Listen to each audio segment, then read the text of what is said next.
Hallo zusammen und herzlich willkommen zurück bei «Hör mal». I hope you have a nice weekend gehabt. Das Wetter ist ja hure fucking geil. Ich habe so viel gemacht das Wochenende. Ihr glaubt es nicht. Also, wenn ihr das gehört, habe ich noch mehr gemacht. Sorry, für mich ist Freitag zum Wochenende zuzählt. Eigentlich habe ich gar nicht so viel gemacht, wenn man nur über das Wochenende redet. Aber, schon mal vorweg, es tut mir sehr leid, dass es keine Videofolge ist, aber ich habe meine Kamera nicht aufgeladen. Und mein Handy hat keinen Speicherplatz, dass ich mit dem Handy filmen kann. Darum sind wir back to the OG Roots. Okay, ich habe noch nie OG Roots gehabt, ich habe noch nie Uni gemacht, außer wenn es ein technisches Problem von mir ist, eine Dummheit von mir.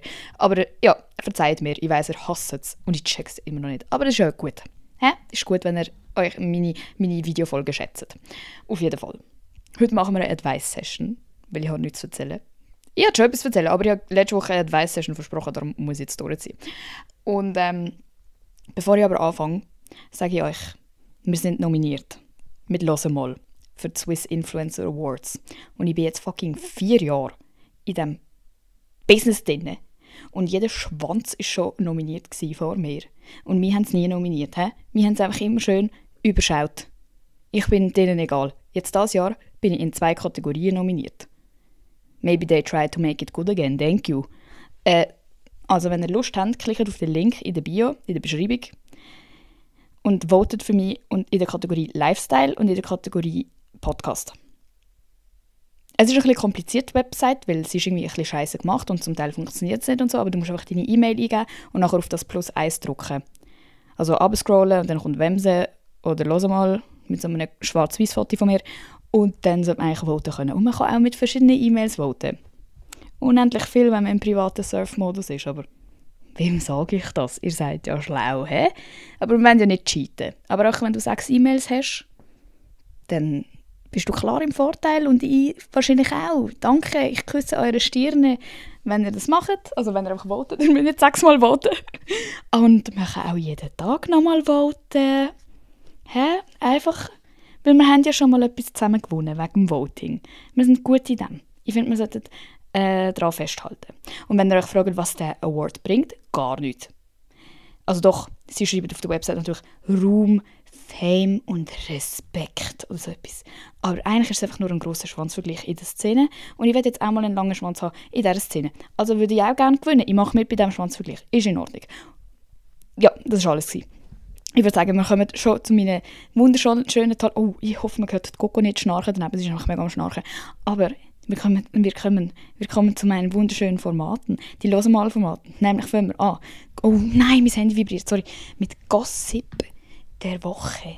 Und zwar, ihr könnt ja immer unter dem Formular mir eure Gossip schreiben. Und ich erwarte das von euch, weil sonst geht mir der Stoff aus. Jemand hat geschrieben, und das ist ein kurzer Gossip, aber jemand hat geschrieben, meine ehemals beste Freundin hat mich nach unserem Friendship Breakup überall blockiert. Slay, das habe ich auch gemacht bei meinem Friendship Breakup.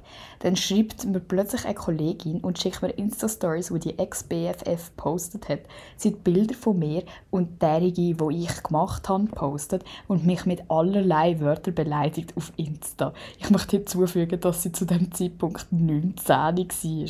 19! Ausrufezeichen.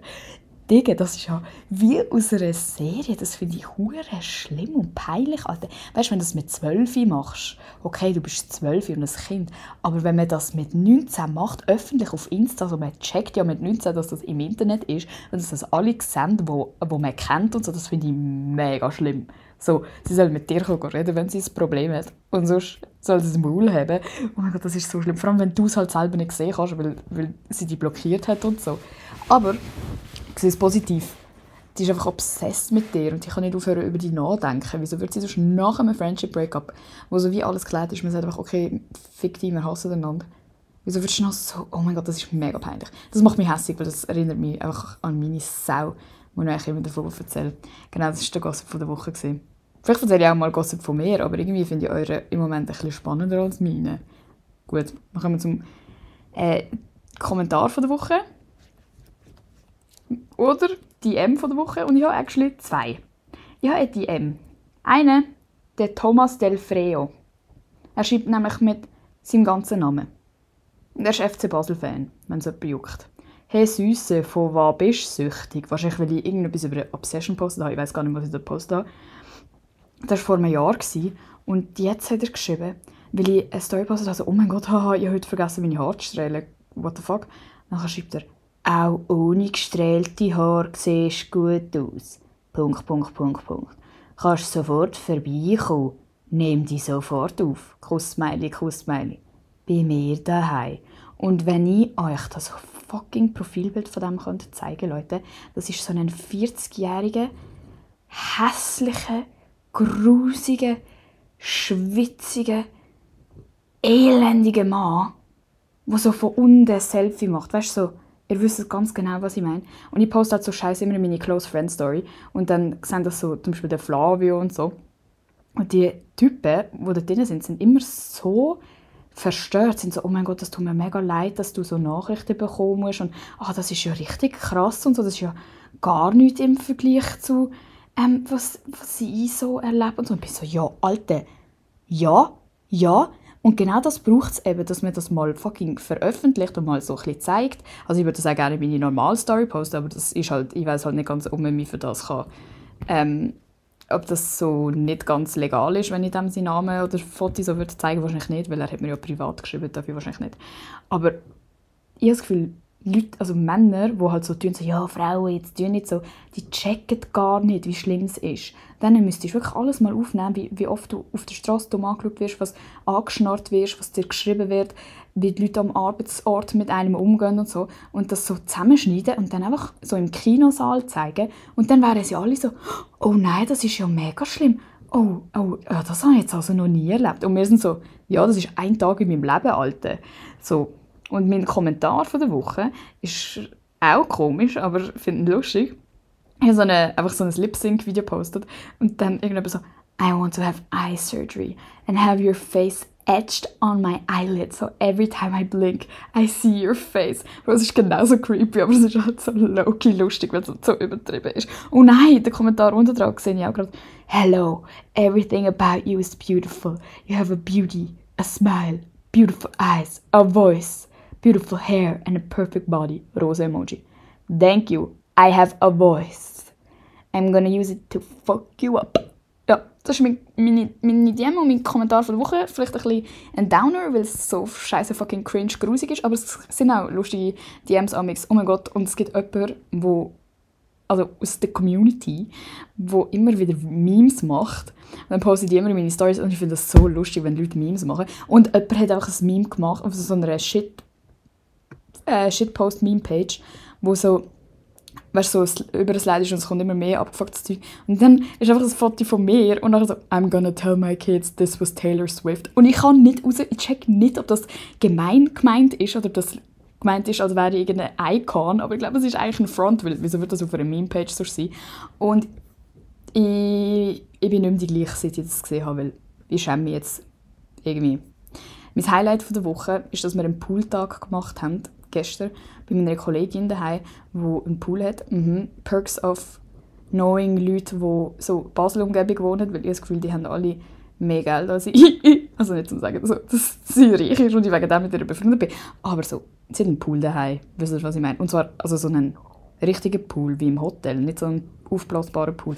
Auf jeden Fall sind wir da chillen, wir haben Fußball gespielt, wir haben gesündelt, wir haben Früchte gegessen. Es war einfach Slay gewesen. Und jetzt checke ich auch, wie Leute in der Schweiz einen Sommer überleben, wenn sie in die Body gehen oder so, weil ich gehe eben nie in die Body. Aber es ist ja verdammt chillig, um so im Wasser zu sein. Dann ist es ja gar nicht heiß und dann bist du irgendwie gleich an der Sonne und es war einfach toll gewesen. Und ja, es ist so, es hielt so etwas in mir, weil die Girls, mit denen wir waren, sie sind so wie ihre eigene Friend Group und ich bin so dazugestoßen, weil ich die eine kennengelernt habe. Und sie nehmen so voll auf, was erstens crazy ist, weil normalerweise ist das ja voll das Ding, dass man so nicht will, dass jemand Neues dazukommt und nein. Also vielleicht wollen sie es auch nicht, aber I doubt it, weil ich frage sie so, etwa alle 2 Tage bin ich so, okay, aber wenn ihr wirklich, dass ich dabei bin? Und sie sind so, hey, ja. Aber das hielt so etwas in mir, dass erstens Leute mich gerne dabei haben und zweitens, dass es halt so unbeschwert ist. Wir haben es einfach lustig miteinander, wie so als Kind. Wir haben einander so ins Wasser geschmissen und so einander umgedünkelt. Und nicht so die ganze Zeit nur Scheiß geredet oder einander low-key judged oder so. Das ist voll crazy für mich. Ich habe halt immer nur so schreckliche Freundschaften gehabt früher. Oder auf jeden Fall halt nur einzelne coole Freundschaften. Und so in einer Gruppe sein, ist für mich mega crazy. Hoffentlich bleibt es so. Ich hoffe, es gibt kein schlimmes Update von dem. Ich glaube es nicht. I doubt it. Und meine Empfehlungen von der Woche sind Fenty... Alter, go, chill mal bitte. Sind Fenty Beauty Lip Liners. Die sind mir zugeschickt worden. Und ich weiß nicht, ob die neu sind, aber die sind so creamy. Ich bin so verschrocken, als ich das auf meine Lippen gemacht habe, weil es einfach so zack, boom, drauf war. Und normalerweise habe ich so Lip Liners, wo man so die halbe Lippe aufkratzt, weil so das Holz an deinen Lippen so rum... Kennt ihr das? Ihr wisst wahrscheinlich, was ich meine. Genau, das ist meine Empfehlung von der Woche. Und jetzt, unsere Advice-Session ist themed. Also wir haben ein Thema und es geht hauptsächlich um Freundschaften oder auf jeden Fall so auch so ein bisschen einfach menschliche Beziehungen, aber vor allem um Freundschaften. Ich habe mir ein paar rausgepickt, die ich spannend gefunden habe, die alle mit dem Thema zu tun haben. Und ich glaube, das werden wir jetzt öfters machen mit den Advice-Sessions, weil sonst ist es ein bisschen chaotisch. Und chaotisch ist natürlich auch cool. Aber ich habe das Gefühl, ich bin sonst schon genug chaotisch. You know what I mean, hey? Genau, Leute. Now let's fetz. Wir fangen an mit der ersten Nachricht, die mir jemand von euch geschrieben hat. Danke übrigens, dass ihr eure Probleme mir anvertraut und sonst eure Fragen und den Gossip und so. Ich finde das mega cool. Und eben, wenn ihr etwas zu erzählen habt, wenn euch etwas in den Sinn kommt, wo euch beschäftigt oder so, schreibt im Formular in der Beschreibung und ich kann das dann irgendwann mal behandeln in der Podcast-Folge. So. Ich habe seit 1,5 Jahren einen Partner und ich sehe darum meinen Best Friend nicht mehr so oft. Sie hat mega das Problem damit und es fühlt sich für mich aber auch so an, als würde sie die ganze Schuld auf mich schieben, aber von ihr kommt halt auch fast nie etwas. Letztens waren wir an ihrer Geburtstagsparty und ich habe mich so nicht gesehen gefühlt und das hat mich mega traurig gemacht. So, ich habe probiert mit ihr zu reden, aber es sind irgendwie immer wieder andere dazwischen gekommen und dort bin ich dementsprechend immer wieder allein dort gestanden, was echt ein scheiß Gefühl war. Alter, das kenne ich. Wir hatten auch mal ein klärendes Gespräch gehabt, aber irgendwie hat es auch nicht viel gebracht und ich habe echt keinen Plan, was ich probieren kann. I mean, wie früher wird es sicher nicht mehr. Wir sind jetzt erwachsen und nicht mehr in der Schule, sprich hocken auch nicht 24/7 aufeinander, aber ja, ich weiss einfach auch nicht weiter. Bro, ich verstand das so fest und ich kenne auch so, dass wenn die Leute einem ein schlechtes Gewissen machen, dass einfach, jetzt nicht mal, wenn man nur einen Freund bekommen hat, aber das ist ja mega oft der Fall und das geht uns allen ja so, aber auch einfach, wenn deine Lebensumstände sich geändert haben, zum Beispiel, du hast einen krassen Job oder irgendwie andere Arbeitszeiten nur schon oder ein neues Hobby, das vielleicht mehr Zeit braucht oder so und dann sind die Leute einfach gerade so und haben das halt mega persönlich, dass du dann nicht mehr so viel Zeit für sie hast oder man halt mehr muss planen zum Beispiel. Sorry, Korps, sorry. Oh nein. Den lasse ich jetzt drin. Den ersten habe ich probiert, so ein bisschen zu kaschieren, aber der zweite hat jetzt auch kommen. Scheisse, Mann, ich muss ja auch mal noch einen normalen Job haben. Egal.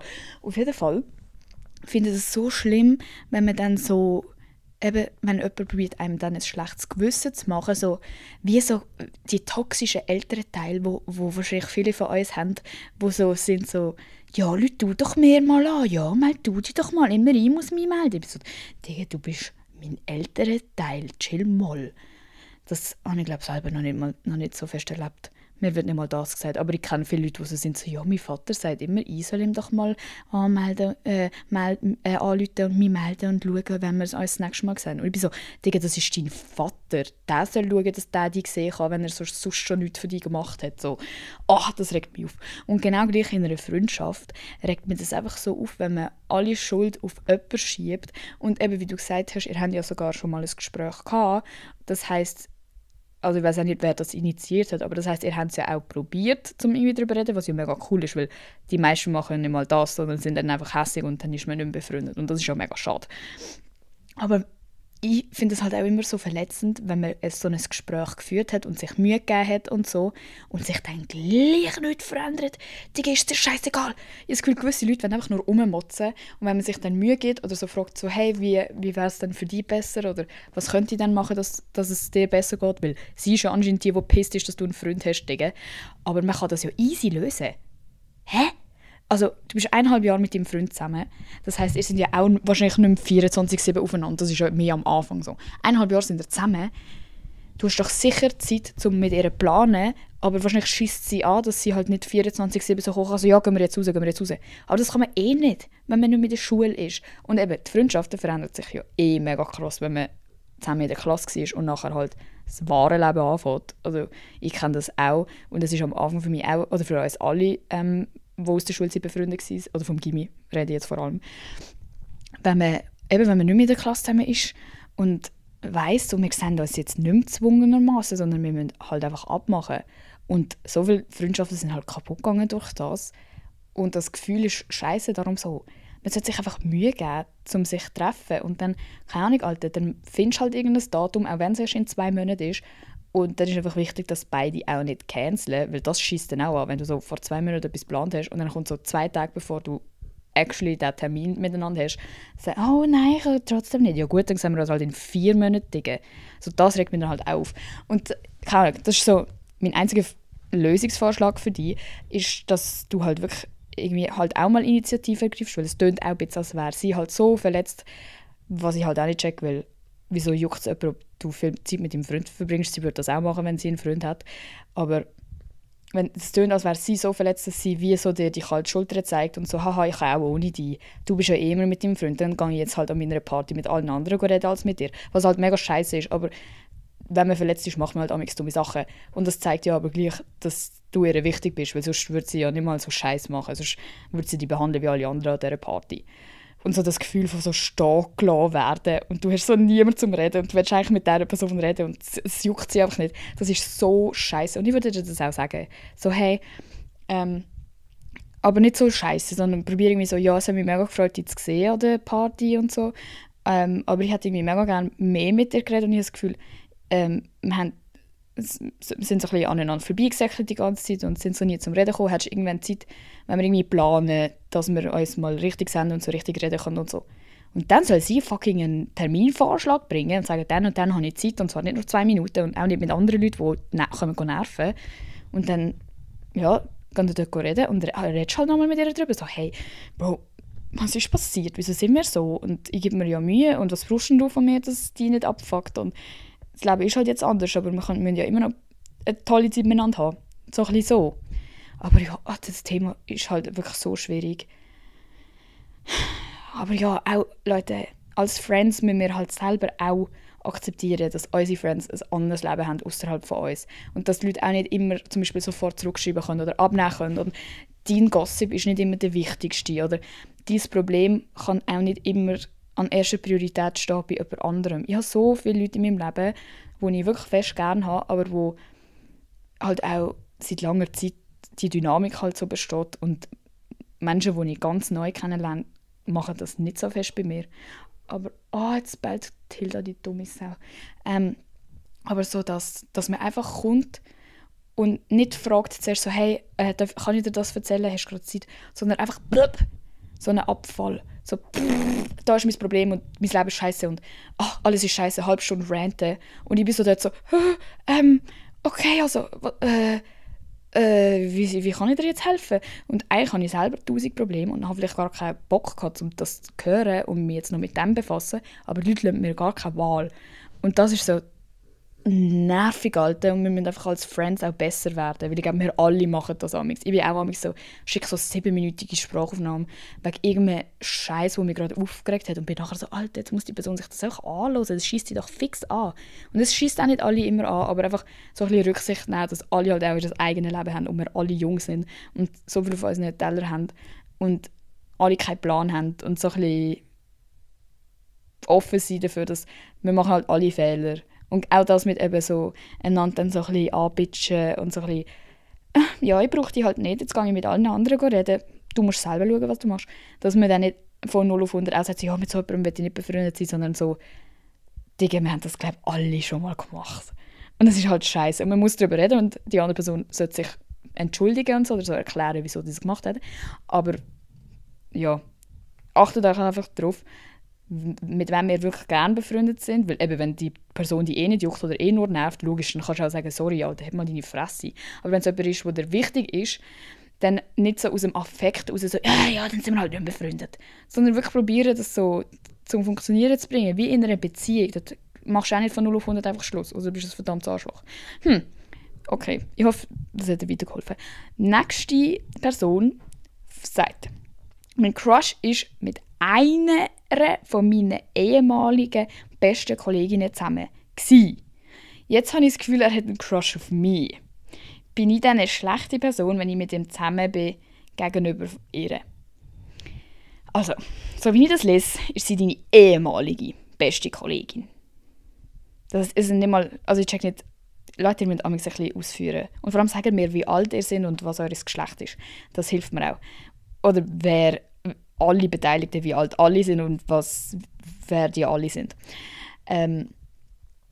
Ich sage, es ist halt schon ein bisschen ehrenlos. Auch wenn sie nicht mehr deine beste Kollegin ist es halt so, sie hat mal einen mega grossen Platz in deinem Herzen gehabt und hat wahrscheinlich immer noch einen Platz in deinem Herzen, sonst würdest du dich das ja auch gar nicht fragen. Und er ist halt einfach ein Typ. Und er ist so egal eigentlich. Du wirst noch 100 Typen kennenlernen, wo du so bist, könnte mit dem zusammenkommen. Und gleich bin ich so, ja, wenn du wirklich so den mega toll findest. Aber das tönt nicht so. Du bist so, ich habe das Gefühl, er hat einen Crush auf mich. Du musst nicht mit jemandem zusammenkommen, nur weil der einen Crush auf dich hat. Du musst mit jemandem zusammenkommen, weil du die Person mega toll findest und sie dich auch. Aber nicht so, er findet mich toll, dann finde ich ihn glaube ich auch toll. So, kommen wir zusammen. Weil das ist einfach an sich schon blöd für dich. Weil dann schießt es dich irgendwann an und dann hast du so, wieso bin ich mit dem zusammengekommen? Auch ohne den Aspekt von deiner ex-besten Kollegin. Darum, das ist vielleicht auch noch etwas, um sich zu überlegen. Aber ja, du musst halt selber abwägen. Und ich finde auch, wenn du es jetzt zum Beispiel noch gut mit ihr hast, aber ist einfach nicht mehr so mega close, dann kannst du schon auch mit ihr ein Gespräch suchen und ganz ehrlich sagen so, hey, es ist ja so, der blablabla und ich haben es mega gut miteinander und ich finde ihn mega toll und ich einfach wollte mit dir darüber reden, ob die das fest oder ob das für dich akzeptabel wäre, würde ich jetzt mal sagen, wenn er und ich das irgendwie in etwas Ernstes übergehen lassen würden. Weil du musst nicht fragen, stört es dich oder ist es okay, weil es stört dich eh. Also das ist nicht die Antwort, die du suchst. Du suchst, kannst du mit dem umgehen? Wenn ja, cool, wenn nein, dann musst du halt überlegen, ist es dir das wert oder nicht. Und ganz ehrlich, früher sind meine Kolleginnen und ich noch viel mehr gewesen, so, ist doch egal und Und wir haben alle so die gleichen Crushes gehabt und jeder hat mal, es hat so 3 Typen, mit denen ist so gefühlt jeder schon mal zusammen gewesen bei uns an der Schule und so. Und dann war es halt wie so, also der hat ja eh schon mit allen etwas gehabt und so. Aber im Nachhinein ist es so egal, was mit diesen Typen ist. Lieber hätte ich einmal weniger mit einem anfangen zu schreiben und dafür war meine Kollegin nicht fucking hässig auf mich gewesen, weil es gibt wirklich genug Typen. Und wenn er nicht die Liebe von deinem Leben ist und du ihn übermorgen heiraten willst, dann ist es auch ein bisschen unnötig, ehrlich gesagt. Weil es verletzt schon mega fest. Ich habe das, glaube ich, noch nie gehabt, dass jemand mit meinem... Ja, nein, ich habe das noch nie gehabt, dass jemand mit einem Typ von mir dann plötzlich zusammengekommen ist oder so. Darum kann ich das gar nicht nachempfinden. Aber ich bin zum Beispiel mal mit einem Ex-Freund von meiner guten Kollegin zusammengekommen. Aber ich habe sie auch gefragt und sie war so, es ist mir scheißegal, Alter. Und dann habe ich es auch gemacht. Und jetzt lästern wir zusammen über ihn, weil er ist wirklich, oh mein Gott, das ist so ein Opfer. Wir schämen uns beide so, dass wir mit dem zusammen waren. Wenn er das hört, sorry, es tut mir mega leid, aber etwas stimmt einfach mit dir nicht. Ich meine es nicht mal böse. Such dir einfach Hilfe, bitte. Aber das waren wir auch so 15 gewesen. Das war nicht so deep gewesen. Aber du tönst auch nicht mega alt. Aber so, ziehen es einfach in Erwägung, dass ihr Gefühl verletzt und dass Mädchenfreundschaften immer einen höheren Stellenwert haben als irgendwelche random Typen, wo du wahrscheinlich in einem Jahr nichts mehr davon wissen willst. Genau. Nächste Person. Ich möchte so unbedingt eine Freundin. Mittlerweile renne ich gefühlt so jeder Chance hinterher, aber es ist halt einfach nicht das Richtige und darum wird es halt auch nicht. Wie finde ich eine / was ist Frauen wichtig und auf was muss ich besonders schauen? Du musst besonders auf dich selber schauen.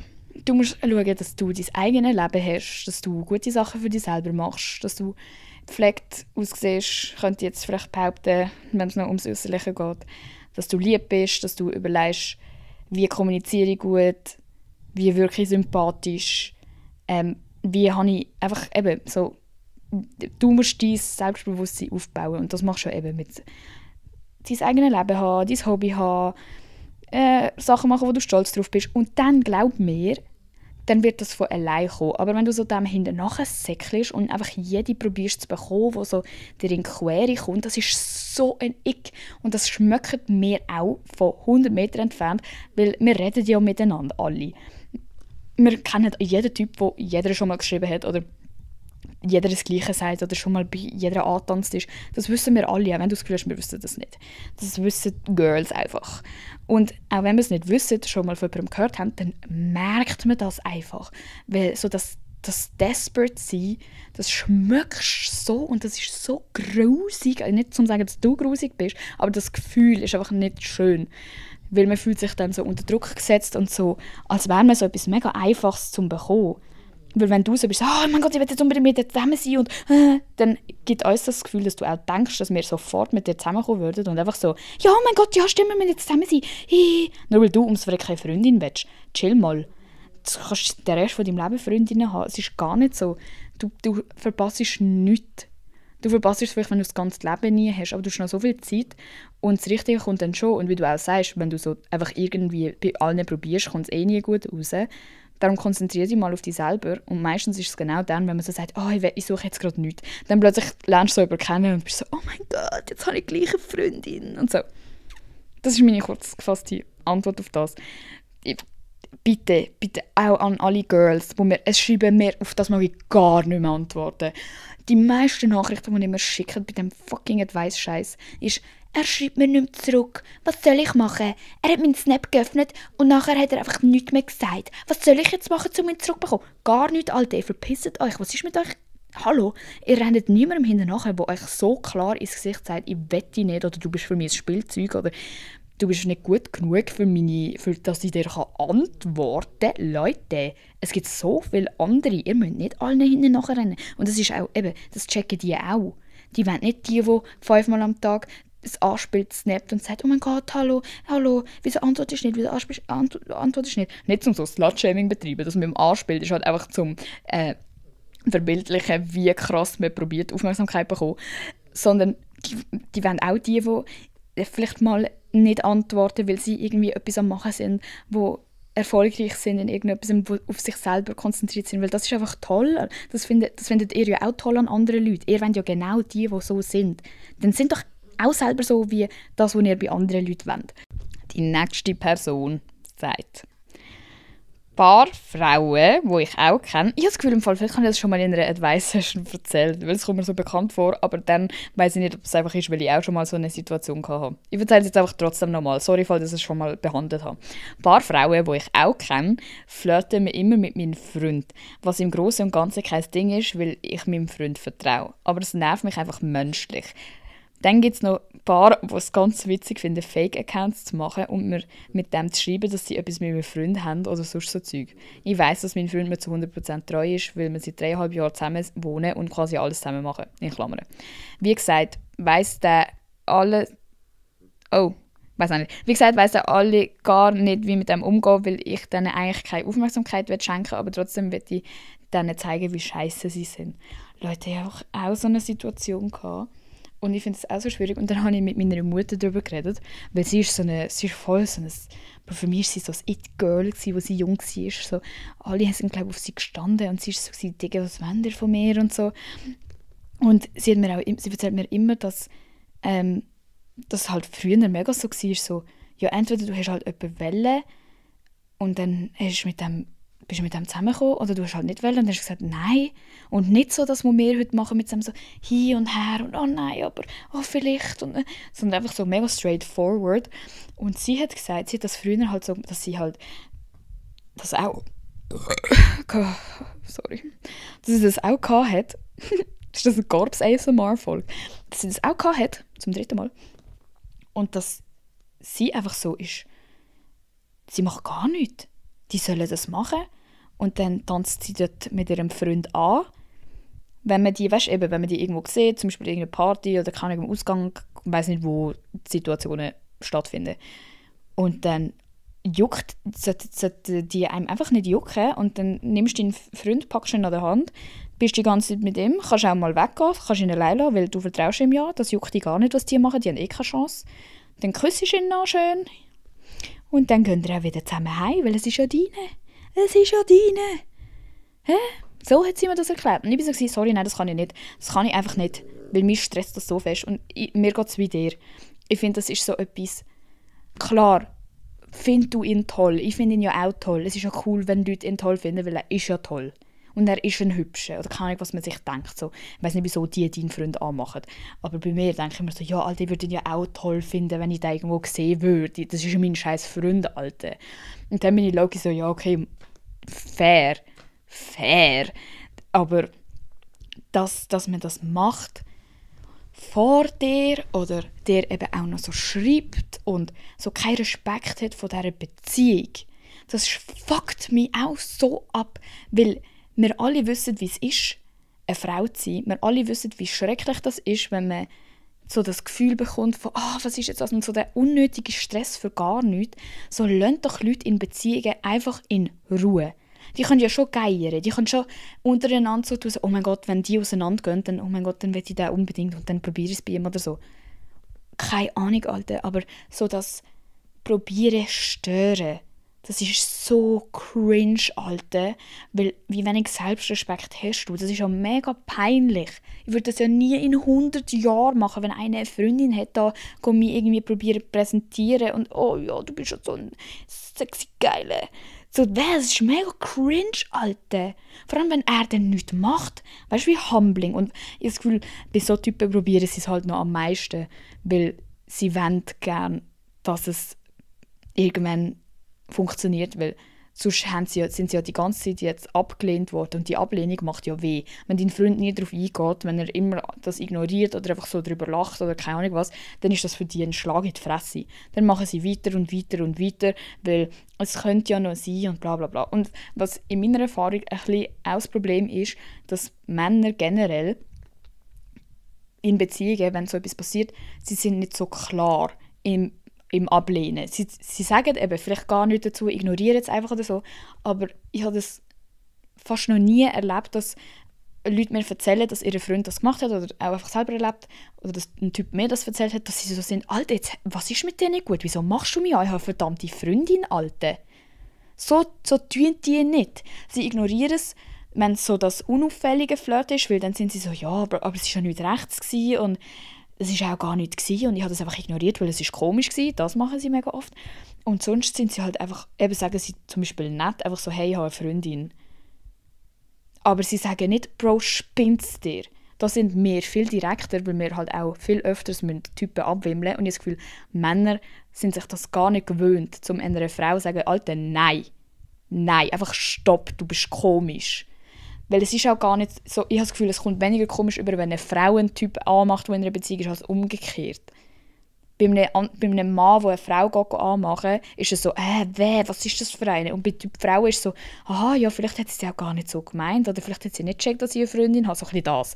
Und die Typen sind auch immer so dumm. Sie sind so, also vielleicht hat sie es auch wirklich nicht so gemeint. Und also, ja, es ist halt auch nicht so obvious gewesen. Ich weiss jetzt auch nicht, ob sie es wirklich... Vielleicht habe ich das auch nur so gedacht und es ist mir auch komisch, wenn ich es dann anspreche. Das, denke ich, ist auch ein grosses Problem. Weil, wenn du also ich weiß nicht, wie es euch geht, aber wenn ich das machen würde und dann würde der Typ mir ins Gesicht sagen, vor allen, oder zurückschreiben, so, Bro, spinnst du verdammte Grusige, dann würde ich mich doch nie im Leben mehr trauen, den nochmal anzumachen. Dann würde ich mich schämen, alles löschen, was ich dem geschrieben habe und irgendwie aus Desperation gerade einen Freund holen, um mein Selbstwertgefühl wieder aufzubessern oder so. Sorry, das wäre doch... Darum denke ich, Typen müssen besser werden im das Kommunizieren und logisch auch dann gibt man ihnen Aufmerksamkeit und dann würde dein Freund ihnen ins Gesicht sagen, so hey, und viele Leute sind ja eben, wie meine Mutter zum Beispiel, einfach ignorieren. Aber ich bin so, das funktioniert ja obviously nicht, weil die machen ja immer weiter. Das juckt dir nicht, was mit einem ist. Das sind einfach ehrenlose Leute. Darum würde ich sagen, sorry, wenn Etappe 1 nicht funktioniert, wo meine Mutter gesagt hat, dann machst du einfach Etappe 2 und sagst deinem Freund, Alter, jetzt sagst du denen mal, Gott verdammt sich, sie sollen mal eine scheiß Fresse haben, dass sie sich blamieren und es mega billig und peinlich ist von denen, also, ob sie keinen Selbstrespekt haben. Und wenn er das macht, Alter, ich sag's dir, dann ist es fertig. Weil wenn du es machst, bringt es gar nichts. Dir muss es einfach egal sein. Weil sonst bist du die komische Freundin und du bist insecure, das heisst, er würde dir vielleicht etwas machen, vertraust du ihm nicht. Er muss der Böse sein. Aber same, Bro, das regt mich so auf. Reisset euch zusammen, es gibt genug Männer auf dieser Welt, die nicht in einer Beziehung sind. So, das letzte Thema, das wir heute behandeln.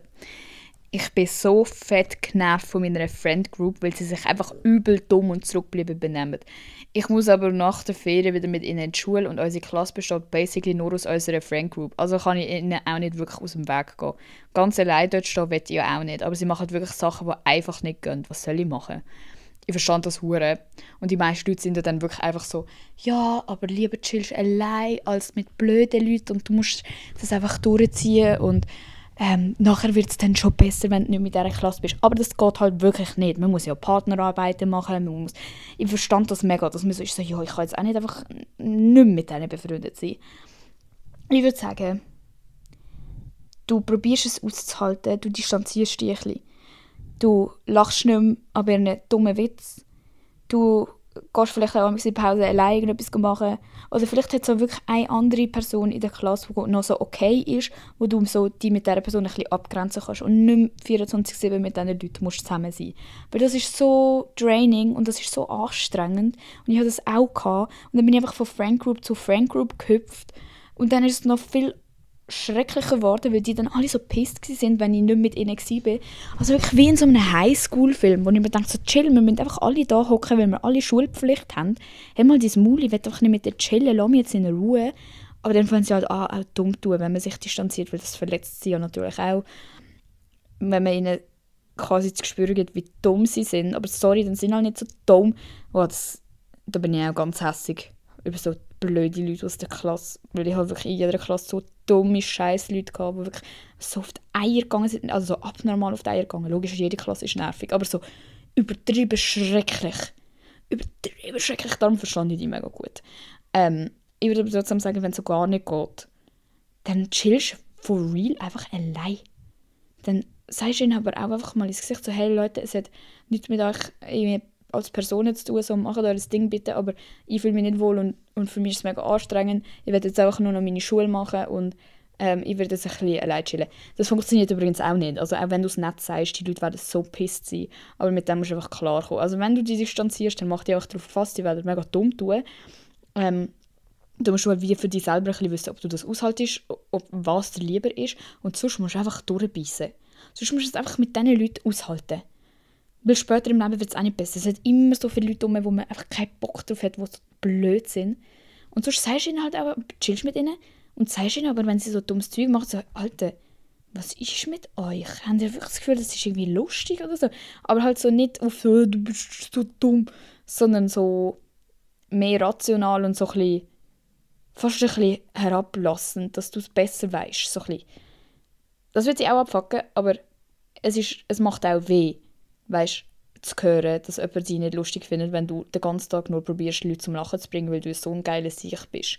Wenn du dann mal einfach nicht mitlachst und einfach so die dumm anschaust, und das bringt dir viel. Boah, voll Mean Girl Academy, aber ich musste das so oft machen. Und amigs eben geht es auch gegen hinten los, weil dann ist ihre Mission im Leben einfach nur noch die abzufucken. Das musst du halt einschätzen, was das genau für Leute sind. Ob sie eher einfach dann die in Ruhe lassen würden oder die einfach noch weiter abfucken wollen. Aber sie tun nicht sehr nervig, darum wollen sie die wahrscheinlich auch nerven. Du musst auch damit klarkommen. Und die beste Option ist wirklich, wenn du jemand anderes in der Klasse findest, wo du so ein bisschen kannst damit chillen kannst, wenn es so Partnerarbeit gibt oder so. Und damit sind es auch so Phasen. Also die Leute, die mich so abgefuckt haben, sind jetzt eigentlich wieder normal und ich denke mir so, hä, wieso haben die mich so genervt? Weil ich es halt einfach vergessen habe, wie wirklich schlimm die waren. Was ich nicht machen würde, ist mit einer Lehrperson reden. Außer du bist so 12. Aber so Gymi und so, das macht es auch nur noch schlimmer. Und das juckt die Lehrpersonen auch nicht wirklich. Wir hatten auch mal so eine Situation gehabt, wo wir zu der Lehrerin gegangen sind und die war so, ja, was soll ich jetzt machen, Bro, wir sind erwachsen bald, chill mal. So, okay, danke vielmals. Danke vielmals. Wir haben mal im Matheunterricht sind unsere Typen in der Klasse so fucking penetrant, schrecklich scheisse gewesen. Und wir haben wirklich nichts können, also du hast keine Mathe-Lektion irgendetwas können machen, weil sie einfach so laut waren. Und der Lehrer hat so mitgemacht. Das war so ein spätpubertierender Midlife-Crisis-Typ, der so in diesen 16-jährigen Bübli gefallen und dann einfach alles gemacht hat, was die lustig gefunden haben und so. Nie Unterricht gemacht hat, immer Film geschaut hat und so. Und wir haben dann irgendwann, alle Mädchen basically, sind so gewesen, «Hallo, Entschuldigung, könnten wir vielleicht mal machen, dass es da innen nicht so laut ist wie in einem Club und dass wir einfach uns konzentrieren können. Wir sind in unserem Maturjahr.» Dann ist der Lehrer vollkommen ausgerastet, ob wir ihm jetzt eigentlich unterstellen wollen, dass er keine Autorität hat und dass er sich da beleidigt fühlt und diskriminiert fühlt. Er hat literally diskriminiert gesagt. Und wir so, sorry, wir probieren gerade Ruhe reinzubringen. Das bringt ihnen im Fall auch etwas. Nie hat sich etwas geändert. So viel zu dem, Alter. Boah, auf meine scheiß Gimmi-Zeit. Fick die Scheiße. Gehört sicher auch jemand von denen. Aber das ist mir gleich. Ihr seid wirklich so nervig gewesen. Daisy, du erzählst keinem, dass ich es gesagt habe. Und das ist im Fall belastend. Es hören immer Leute zu, die jeden Scheiß über mich wissen und die Eras alle kennen und die es wahrscheinlich gar nicht so schlimm empfunden haben wie ich, weil ich bin halt immer so die überreagiert für alle anderen. Aber für mich ist es keine Überreaktion, mich stresst es wirklich. Immer so, keine Sekunde war ruhig in dem fucking Klassenzimmer. Immer hat irgendeiner von diesen blöden Typen müssen reden und die haben nicht flüstern, sondern die haben geredet miteinander. Und sie sind nie zusammengeschissen worden, Digga, im Vergleich zu uns, die so einmal vielleicht geflüstert haben oder so einen Snap geschickt haben oder so, vollkommen angefickt worden. Und die Typen, weil sie halt mega gute Noten hatten, weißt du, und das hat noch mehr gestresst. Sie sind nicht dumm gewesen, sie sind die krassen Besten gewesen. Und haben sich das quasi leisten, so zu tun. Und dann leiden einfach alle anderen darunter, a.k.a. Emma, die nichts machen kann, wenn ein Geräusch im Raum ist. Und das hat mich so aufgeregt. So, ein kleiner Rant. Aber ja, ich kann dir wirklich keine gute Advice geben eigentlich zu dem. Es ist einfach nur Scheiße. Aber eben, man muss auch lernen, mit dem umzugehen. Und so ein bisschen einem selber auch treu zu bleiben. Weil was ja oft passiert, wenn man in so einer Gruppe stuck ist, ist, dass man dann einfach gleich mitlacht und Witz macht oder Sachen macht, die man eigentlich gar nicht machen will, einfach weil man ja noch gezwungen ist, mit diesen Leuten zusammen zu sein. Das würde ich nicht machen. Erzähle ihnen auch nichts von dir selber. Sei so ein bisschen kalt und so, haha, ja. Aber Gruppenarbeit kann man schon noch zusammen machen, so ein bisschen so. Und wenn dich jemand fragt, hey, ist etwas oder so, dann kannst du schon ehrlich antworten, so, hey, sorry, es regt mich mega auf. Sind mal normal. Und dann können die selber entscheiden, ob sie das juckt oder nicht. Wahrscheinlich nicht. Die sind so in ihrem Film, von sie werden mega cool sein und so. Und später schämen sie sich hoffentlich dafür. Das ist mega peinlich. Ach, es tut mir leid für die. Ja, Leute, das war es jetzt schon gewesen. Vergesst nicht, geht jetzt sofort. Klickt auf den huren Link in meiner Beschreibung.